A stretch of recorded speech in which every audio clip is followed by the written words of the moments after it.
கர்த்தர் அதிசயங்களை செய்கிறார் ஊழியங்கள் வழங்கும் தேவ ஆலோசனை. கர்த்தருக்குள் பிரியமான தேவ பிள்ளைகளாகிய உங்களை வாழ்த்துகிறேன். ஆண்டவர் உங்களை ஆசீர்வதிப்பார்.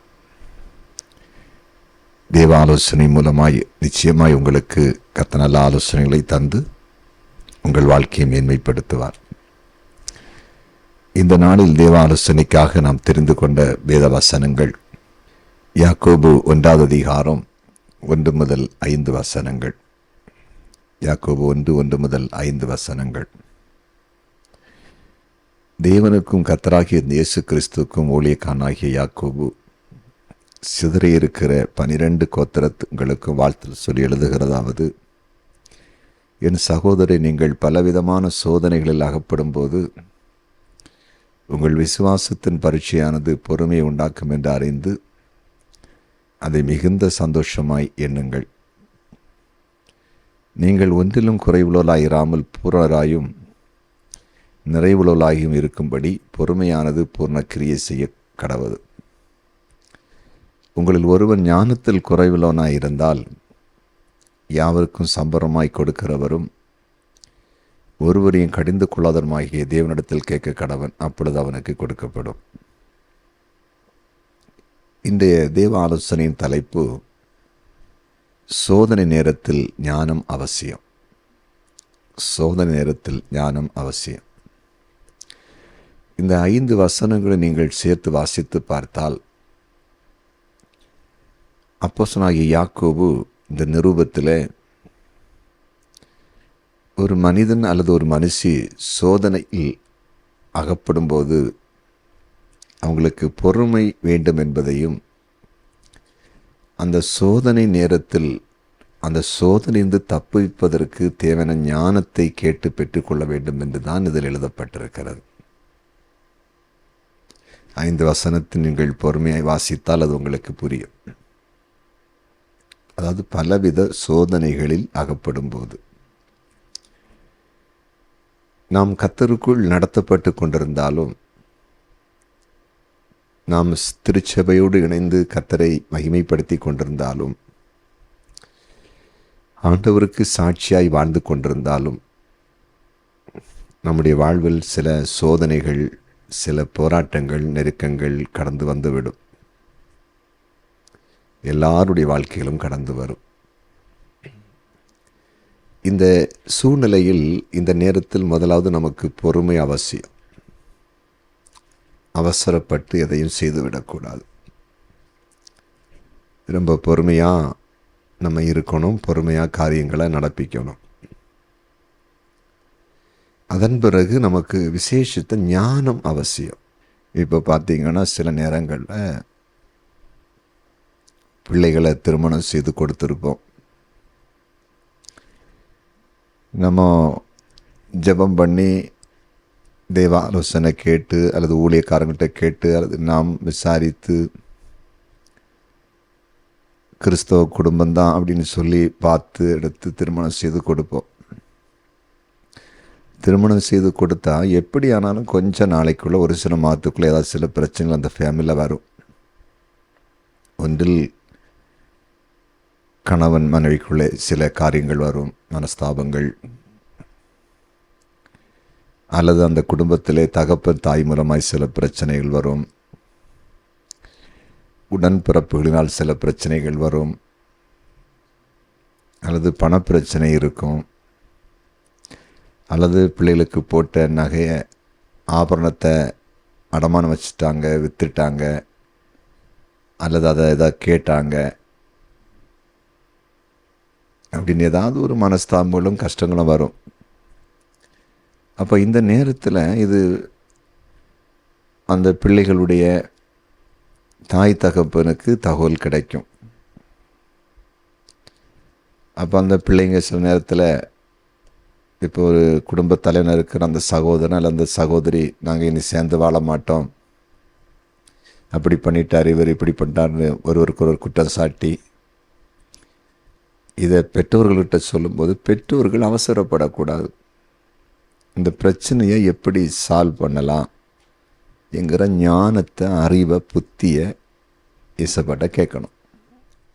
இன்றைக்கி நிறைய குடும்பங்களில் இப்படிப்பட்ட சூழ்நிலை வரும்போது ஞானம் இல்லாமல், புத்தி இல்லாமல், அறிவு இல்லாமல் அவசரப்பட்டு செயல்பட்டு ஏதாவது பேசி அல்லது காரியங்களை நடப்பிச்சு எத்தனையோ குடும்பங்கள் இன்றைக்கி அழிந்து கொண்டிருக்கிறது. காரணம் அந்த ஞானம் இல்லாத காரணம்.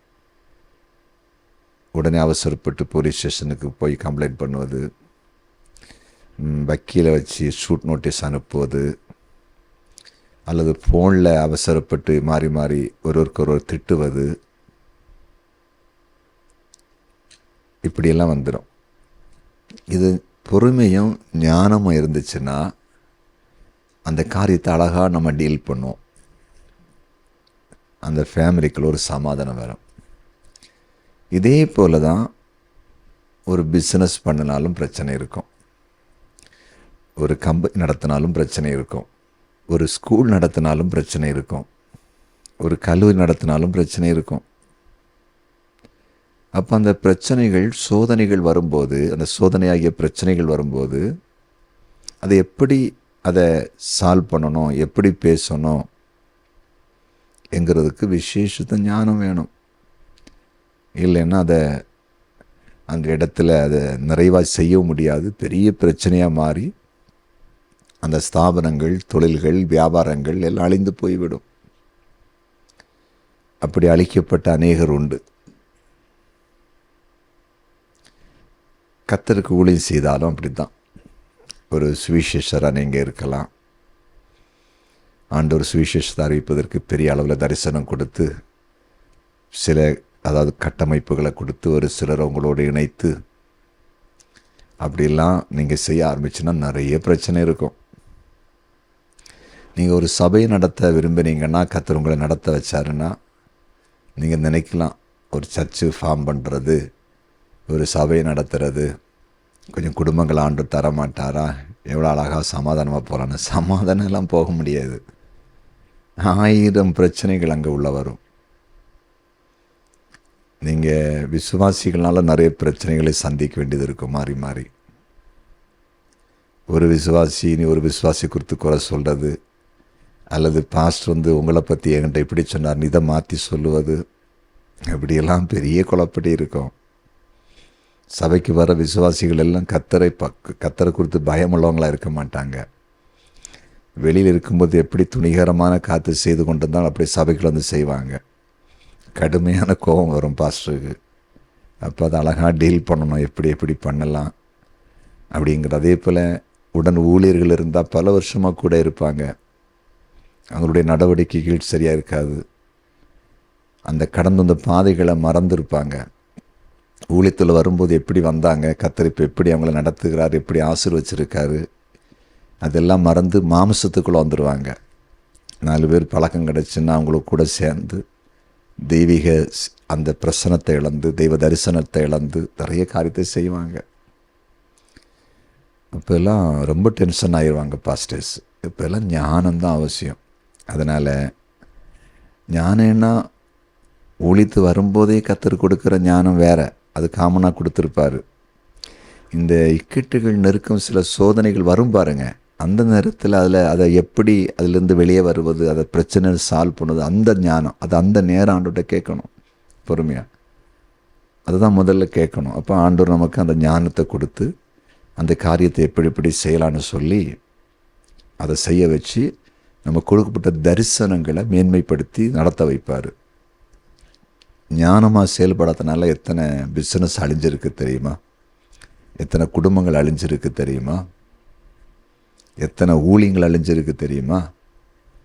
அதில் இன்றைக்கி ஆண்டவர்கிட்ட ஒரு தீர்மானம் எடுங்க, ஆண்டவரே நாங்கள் பலவிதமான சோதனைகள் அகப்படும் போது நான் எங்கள் வாழ்க்கையில் நாங்கள் பொறுமையை பிடிக்கிறதுக்கும் உம்மிடத்தில் ஞானத்தை கேட்டு, அறிவை கேட்டு, புத்தியை கேட்டு நாங்கள் ரொம்ப கவனமாக நடந்து கொண்டு எல்லா காரியத்தையும் சால்வ் பண்ணி நாங்கள் வாழ்வில் மேன்மை அடைவதற்கும் எங்களுக்கு ஒரு கிருபை தாங்கப்பான்னு சொல்லி கேளுங்க. இன்றைக்கு முதல்ல அர்ப்பணிங்க. எனக்கு வாழ்க்கையில் குடும்பத்தினாலும் சரி, என் வேலைனாலும் சரி, என் தொழிலானாலும் சரி, அல்ல என் ஊழியப்பாதனாலும் சரி, என்ன பிரச்சனை வந்தாலும் அவசரப்பட்டு இந்த முடிவெடுத்து ஏன்னா தானோன்னு சொல்லி நான் போயிட்டு இருக்க மாட்டேன். நான் பொறுமையாக எல்லா காரியத்தையும் டீல் பண்ணுவேன். அதை நான் விரும்புகிறேன். இன்றைக்கி ஒரு தீர்மானம் எடுக்கிறேன். எனக்கு பொறுமையை தாங்க, ஞானத்தை தாங்க, நான் கேட்பேன்னு சொல்லி அர்ப்பணிங்க. இந்த பூமியில் வளருவீர்கள். கர்த்தர் உங்களை அழைத்த நோக்கத்தை நிறைவேற்றுவீர்கள், சாதிப்பீர்கள். அநேகருக்கு நீங்கள் ஆசீர்வாதமாக மாறுவீங்க. சரியா? இப்போ உங்களுக்காக அடியேன் ஜெபிக்க போகிறேன். ஜெபிக்கலாமா? ஆண்டவரே, உம்முடைய பிரசன்னத்துக்காய் நன்றி. நீர் கொடுத்த நல்ல ஆலோசனைகளுக்காக நன்றி. இந்த பூமியில் நாங்கள் வாழும் பொழுது பலவிதமான சோதனைகள் எங்களுக்கு நேராய் வருகிறது. அந்த நேரத்தில் எங்களுக்கு தேவை பொறுமையும் விசேஷத்த ஞானமும். அந்த ஞானத்தை உம்மிடத்தில் நாங்கள் கேட்டு பெற்றுக்கொள்ளணும். கடந்த காலத்திலே சோதனைகள் வந்தபோது பொறுமையும் தேவ ஞானமும் இல்லாதனால பல பிரச்சனைகளை சந்தித்து வாழ்க்கையை நஷ்டப்படுத்தியிருப்பாங்கன்னா அவங்கள ஆண்டவரே கண்ணோக்கி பார்த்து இனி அப்படிப்பட்ட காரியங்கள் நிகழாமல் இருப்பதற்கு பொறுமையும் விசேஷத்த ஞானத்தையும் இடத்தில் பெற்றுக்கொண்டு எழுதி பிரகாசிக்க கிருபை தாரும். நீர் அப்படி செய்தி நன்றி. இயேசுவின் நாமத்தில் பிதாவே, ஆமென்.